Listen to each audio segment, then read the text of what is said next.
Good morning, my little nins. Good morning, good morning. Happy birthday to you. Happy birthday to you. Happy 2-week birthday, dear June bugs. Happy birthday to you. Hey, check it out. Just like clockwork, the puppy's ears are starting to open, and they'll be responding to sound any day now. The puppy's 2-week birthday marks their first deworming. The dosage is dependent on weight, so I measure each puppy on my kitchen scale and make a note. Once everyone is weighed, I calculate the dosage for each puppy. Then, with my notes beside me, I go through the list from the top so I don't miss anyone or, even worse, accidentally double dose anyone. The dewormer kind of tastes like banana, so once they get a taste, the puppies usually like it. These guys will be dewormed at 2, 3, 4, 6, 8, and 10 weeks, which is the recommended schedule. So let's talk about why puppies are dewormed starting so young and so often. You'd think because Julep is healthy and the environment is clean that worms wouldn't be an issue, but over the thousands of years, internal parasites have figured out ways to not only survive but really to thrive. Let's look at roundworms for an example, as they're the main culprit that we're deworming for early on. Despite their very small size, most internal parasites exist in a cyclical pattern that involves a whole lot of steps. Wow. Ooh, that suction. Wow. I could hang him. To put it in as simple a nutshell as possible, roundworm eggs hatch into larvae in the intestines. Then they leave the intestines and travel through the bloodstream to the lungs and the liver. Some of the larvae get coughed up and re-swallowed, and they finally mature once they're back into the intestines. These adult roundworms, they mate, and the female can produce more than 85,000 eggs per day. The eggs are passed out of the feces where they develop and become ready to infect another host in 2 to 4 weeks. But the roundworm larvae that didn't get coughed up and swallowed re-enter the bloodstream to be carried throughout the body. These larvae burrow down into the tissue and become encysts. In their cysts, these larvae can reside in a state of dormancy for years, just waiting for a signal to come along and reactivate them. One such signal is pregnancy hormones. Once reactivated, the larvae emerge from their cyst and travel either through the placenta to infect puppies in utero or through the mammary glands to infect puppies when they nurse. Because of this clever survival skill, virtually all puppies in the U.S. are born infected with roundworms, and the puppies themselves become shedders of roundworm eggs at about 2.5 to 3 weeks old. That's why it's important to start deworming at 2 weeks, so you can stop that egg shedding before it starts. But deworming doesn't kill roundworms in all of those multiple life stages they go through. So dewormings are repeated frequently to break the life cycle of the roundworm. But even still, each puppy is going to develop those encyst roundworm larvae in its tissue and be ready to pass those on to the next host when the time is right.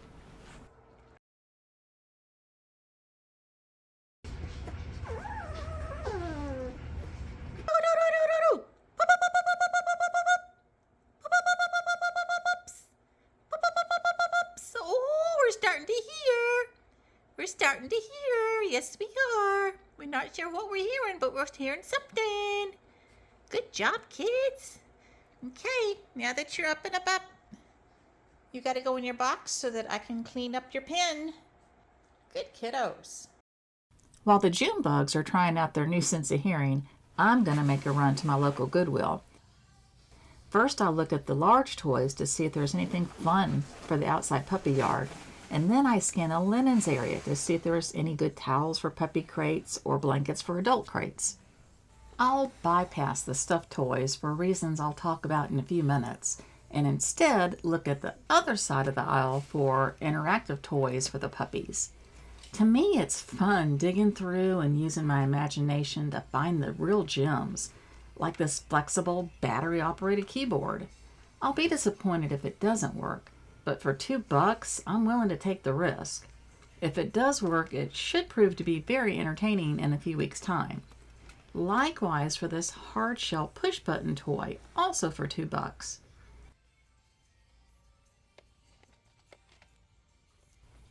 The puppies will have fun rolling this ball with a bell inside around the floor. I'm hoping to find some smaller noise-making toys for what I call the Puppies Mobile. Think like a baby crib mobile. It's a smaller version of the activity square they'll eventually have in their puppy yard. My old mobile was pretty beat up, so I threw it away after last year's litter.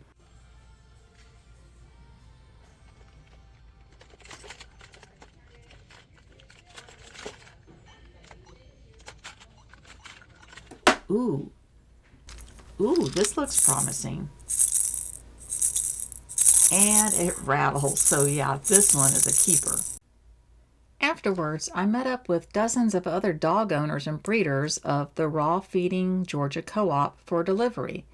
By consolidating our orders, we're able to have a semi-truck deliver pallets of raw dog food once every 7 weeks or so from Wisconsin. By co-oping, we're able to save a good bit of money on shipping, which oftentimes doubles the total price of raw. When a shipment's delivered, everybody gathers to help unwrap the pallets, label the boxes, sort the boxes by the buyer's names, and then load up orders. With so many hands on deck, we make quick work of it. When the puppies are 4 weeks old, they'll start getting this raw as one of their meals, and they will love it. I was also fortunate to recently have my friend Stacy give me these beef hearts and livers from her family's farm for the dogs. Many of you will recognize my girl Veilen from her many cameos in my videos. The June bugs are Veilen's great grandkids, and at 9 years old, she's the current matriarch of the household. If she had a job, it would be as a Walmart greeter. She's funny and is trustworthy to help me raise puppies. A few days ago, I noticed a little pooge to her belly when she would lay down, which I just wrote off to old age. And yesterday, she was lethargic, but then again, all the dogs were because the weather has turned and we're now in the 90s. But when she wouldn't eat her breakfast this morning, I knew something was seriously wrong. This girl has never missed a meal in her life. So I loaded her up and we went off to my vet. By the time we arrived, you can see how labored her breathing is, and she looks near to collapse. Because the belly pooch had grown overnight, we jumped right to an ultrasound. There's your free floating fluid that's explaining why she's bloated. That's free floating fluid. And then the spleen, this area is the spleen. And, you can see the splenic tissue right here. And then we get to more of a mass type structure, probably attached to the spleen. But it's hard to tell if it's a hematoma or if it is an actual tumor. Okay. Unfortunately, Dr. Anna wasn't available for surgery, so we got back in the car and hightailed it to one of the local ER clinics. Having called on my way in, the doctor and staff were ready for our arrival, and Veilen got hooked up to monitoring equipment, an IV placed, and blood work was done to determine if she was sufficiently stable for surgery. I was able to allay some of the doctor's concerns right away about Veilen being a Doberman by passing along that her VWD DNA status was clear and that her echocardiogram and 24-hour Holter monitor from 8 months earlier was absolutely perfect. An ultrasound was used to look for any kind of involvement of her liver, and a radiograph of her lungs were taken to check for any cancerous spread. Had either her liver or lungs appeared to be compromised, a splenectomy wouldn't have prolonged her life. Luckily, in this case, both appeared clear. So Veilen was intubated, shaved, scrubbed, and moved into the operating room. After scrubbing in herself, the doctor began the surgery. Because so much of Veilen's blood had leaked into her abdomen, a procedure known as autotransfusion was performed. That's drawing blood out of the abdomen, passing it through a filter to catch clots, and then reintroduce it back into the veins. The spleen was removed as well as a huge blood clot from the abdomen. Veilen's blood pressure had already been low when she came in, but even with the autotransfusion and the removal of the spleen, it dropped even further, and there were several minutes that we all feared she would pass on the table. But the doctor finally located another blood vessel that was leaking, and once that leak was taken care of, her pressure began to pick back up. It still wasn't normal, but at least it wasn't dire. I hung out with Veilen for a couple of hours during her recovery from surgery before I ran home to take care of the other dogs at the house and check on the puppies. You look like a mess. I'm gone for a few hours taking care of Veilen in the hospital with a splenectomy. You guys are pissing and pooping everywhere. What are you doing? What are you doing? Huh? I know. I'm gonna have to change your bed before I head out and go back to the emergency clinic to sleep with Veilen. I returned about 11 that night, and once I felt Veilen was stable, we were moved into one of the private treatment rooms.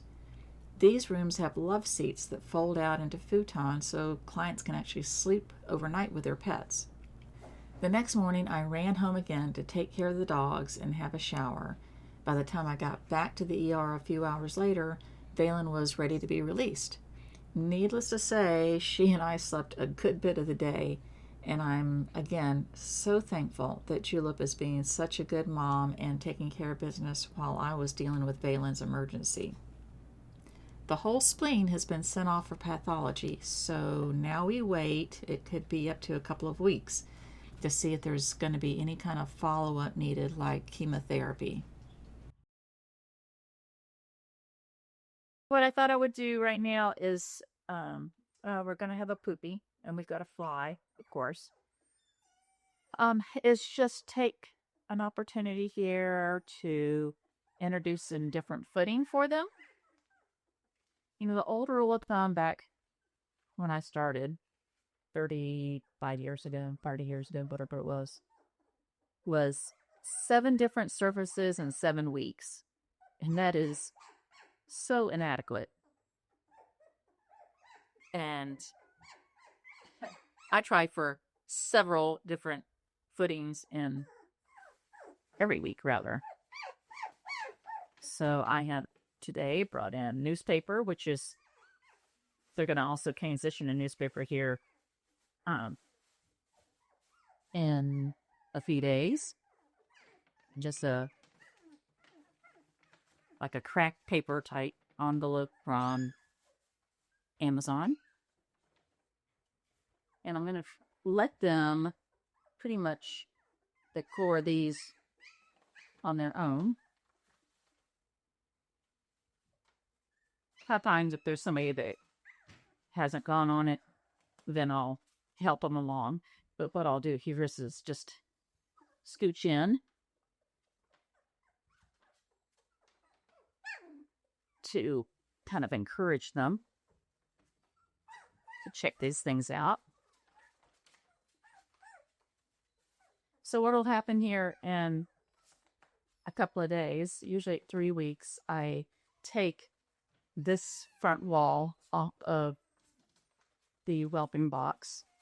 I'll extend the linoleum out this way, put on the X-Pan, put newspaper in the X-Pan so they'll still have this area like it is, but then it'll also have the newspaper area, that it only takes some, few days to realize to kind of go out that way to do their peeing and pooping.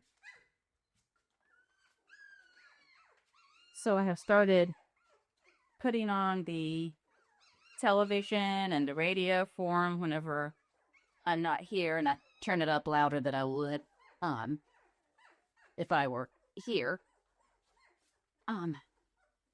so that they start becoming acclimated to louder noises. Of course, being here in the main part of the house, they hear it whenever I'm running the vacuum. They hear me banging around pots.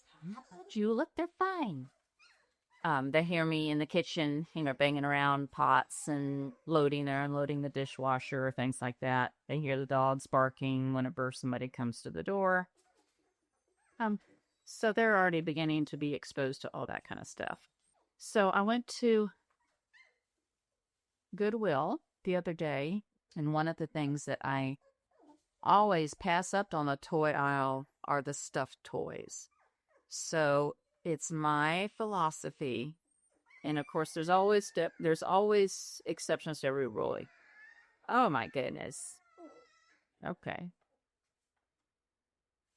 There's always exceptions to every rule, and you can always hear about, a Doberman that's had its stuffed toy since it was a puppy up until the day, it's 10 years old and dies or whatnot. But in general, Dobermans we call them Dober goats, because they will destroy anything, they'll eat anything, and I can't tell you how many times, every week almost, I hear of stories of Dobermans that have eaten stuffed toys, the stuffing out of toys, and so forth, and have gotten intestinal obstructions. And that's a $5,000 cha-ching right there. The other problem with stuffed toys is that, to me, it's not fair to give puppies stuffed toys that are made out of fabric and thread and stuffing and tell them it's okay to chew and play with this, but then it's not okay to chew on the pillow that's on my couch that's made out of fabric and thread and stuffing. It's not okay to chew on my clothing. It's not okay to chew on the rug. It's not okay to chew on the comforter that's on my bed. It's just not fair to expect a puppy to make the distinction between toy that's made out of these things and human things that are made out of these same products. So my philosophy is you only give puppies the types of things that are distinctive to dog toys. And it just becomes a pattern of behavior that's the only things that they then look to play with. And they won't even Chula. Oh my goodness. Give me a minute. I'm almost done. It becomes pattern behavior that's all that they play with, and they won't even think about destroying your other things. So, yeah, this is why they say don't give children plastic things, because you're suffocating it. If any now. So that's my full spiel about toys. And I'm going to pull these things out of here and let Julep in before she has a meltdown. Okay, guys. It's time to say night-night. Are you pretzel? No, you're a pretzel. Yes, you are. You're a pretzel. Yes, you are. You're slipping on the floor. You won.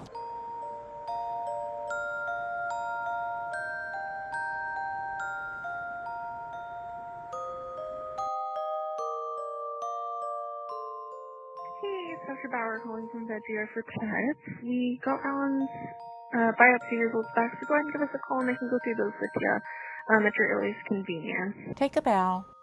Good job.